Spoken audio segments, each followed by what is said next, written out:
Aujourd'hui, Arthur Banga prend la parole dans une confrontation explosive au grand débat de NCI. Face à ses opposants, il livre des arguments tranchants, des punchlines marquantes et des vérités qui ne laissent personne indifférent. Le plateau s'enflamme, les réactions fusent et le public est tenu en haleine. Entre tensions, révélations et rebondissements, ce débat devient un moment incontournable qui fait déjà beaucoup parler. Si tu veux revivre chaque instant fort et comprendre pourquoi ce face-à-face crée le buzz, regarde la vidéo jusqu'à la fin.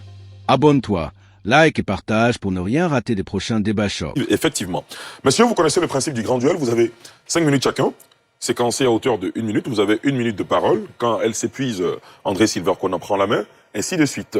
C'est André qui commence ce soir. Il faut bien tendre l'oreille pour écouter le gong qui, au bout de 50 secondes, commence à vous signaler que vous vous rapprochez de la fin de votre première minute de temps de parole. La présidentielle ivoirienne sera-t-elle attractive? Le grand duel ce soir, c'est un grand duel de seniors, je l'ai rappelé. André Silvercorner, Arthur Banga, vous vous regardez et vous échangez, c'est le choc des idées. André, c'est parti. Ah d'accord. Ah d'accord. Alors, c'est quoi une élection qui sera attractive? Une élection qui sera attractive, c'est une élection qui va donc plaire, qui va séduire, qui va attirer. Mais dans le contexte actuel donc de 2025, je vais convoquer donc l'histoire pour l'historien que je ne suis pas, contrairement à Arthur.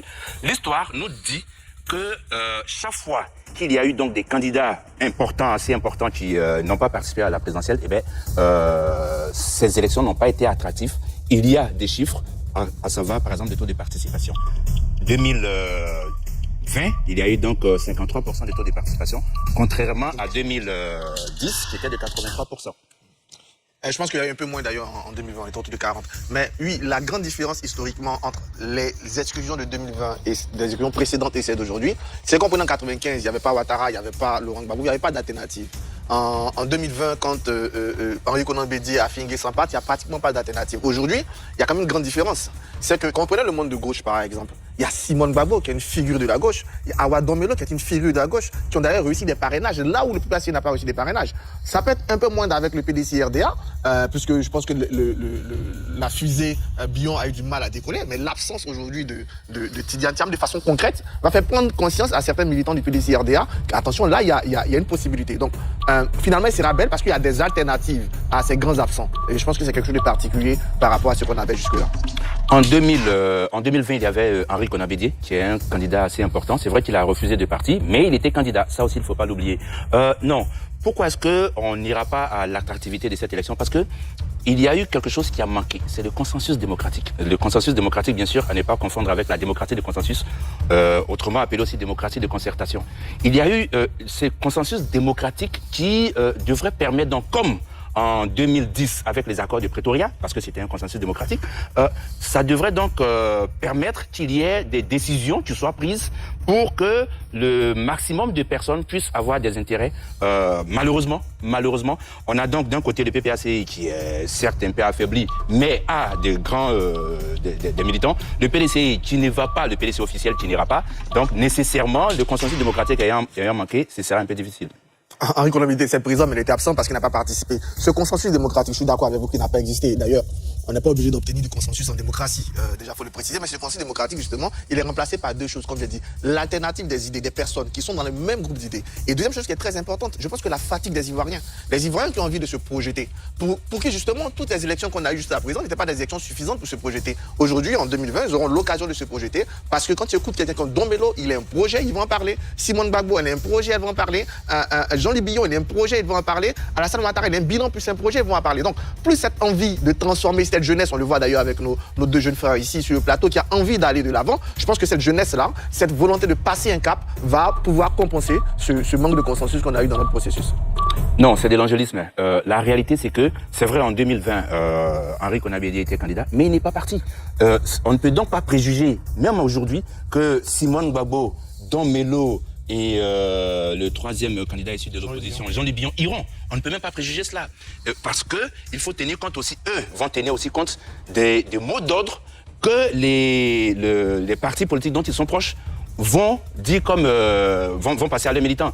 Parce qu'ils sont dans une niche. Et ils sont, pour être réalistes, là, dans cette niche-là, s'il y a donc des mots d'ordre qui font que les militants sont bloqués, ils vont réfléchir par deux fois avant d'y aller. Parce que, rappelez-vous, en 2015, Charles Konabani était aussi candidat, mais il n'est pas parti. Parce qu'il y avait la niche dans laquelle il fonctionnait qui a fait qu'il n'est pas parti. Et donc, finalement, en 2015, c'était une élection fade. Non, sauf que la niche n'est pas nouvelle pour eux.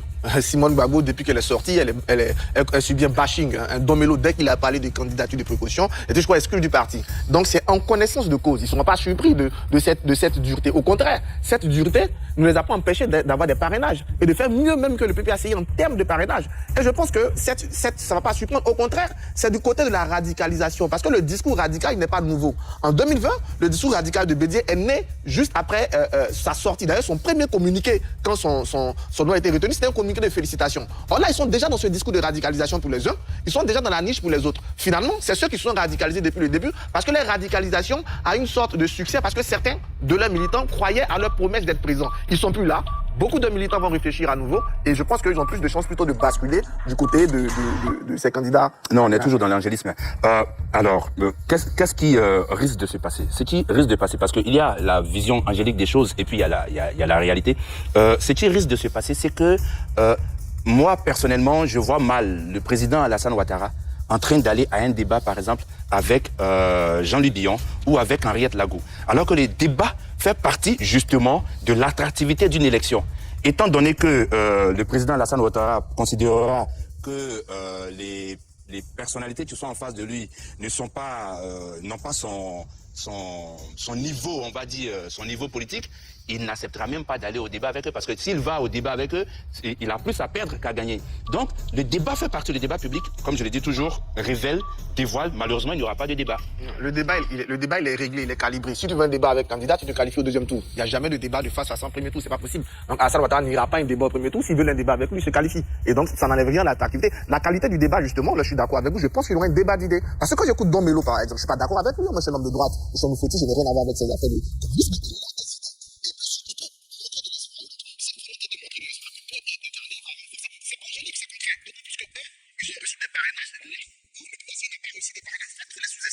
C'est sûr qu'on n'aura pas les 80% de 2010, mais je pense qu'on sera au-dessus des 40% de 2020, parce que cette fois, on a des alternatives, on a un débat d'idées, et ceux qui veulent avoir un face-à-face avec Alassane Ouattara, c'est à eux de se mobiliser pour arriver au deuxième tour. En ce moment, on aura le beau débat qu'on a eu en 2010. Attention, le parrainage est technique. C'est différent, justement, d'une élection où le lecteur s'élève, il va introduire son bulletin dans le parrainage, il est technique. Donc, ce n'est pas forcément un indicateur de performance future d'un candidat. Première chose. Deuxième chose, ce qu'il faut retenir, c'est quoi? C'est que, en définitive, tout dépendra justement de ce que les partis politiques de l'opposition diront. Tant que Tidjane Thiam et Laurent Gbagbo n'iront pas au-delà donc ne chercheront pas à privilégier l'intérêt pour l'opposition de façon collective, eh bien, je pense qu'on aura une élection assez fade où certes, il y aura un débat d'idées entre acteurs secondaires, mais pas de premier plan. Pour le reste, effectivement, il n'est pas évident qu'il y ait un deuxième tour si Alassane Ouattara est là. Le parrainage est révélateur, quoique technique. Il est révélateur parce que vous mobilisez des gens, vous ne prenez pas sur le nom, parce qu'après du moment, les numéros sont faux, on ne sait pas si ça s'est réellement passé. Et justement, il est révélateur de quoi? Il est révélateur qu'il y a une bonne partie de ces militants qui préfèrent aller à la bataille que de suivre le président. Et justement, moi, je pense que je n'espère rien d'officiel de Laurent Gbagbo et de Tidjane Thiam. Mais j'espère quand même des militants qui se disent il faut qu'on s'exprime, il faut qu'on essaie de faire partie Alassane Ouattara et de tous ceux qui, par exemple, s'apprêtent à voter à Saleh, qui s'apprêtent à voter Toby, qui vont se dire mais là, il y a une opportunité peut-être. Don Melo, Jean-Louis Billon, Simone Gbagbo peuvent incarner quelque chose. Et ceux-là vont venir. Je pense qu'on a d'autres alternatives et on a aussi cette volonté pour certains de participer au jeu. Et finalement, pour le RHDP aussi, de montrer qu'il est fort. Donc, il va mobiliser pour avoir un fort taux de participation, comme ils l'ont démontré dans la rue avec les différents meetings, pour nous permettre d'avoir une élection attractive. Ah, c'est tout. Bravo.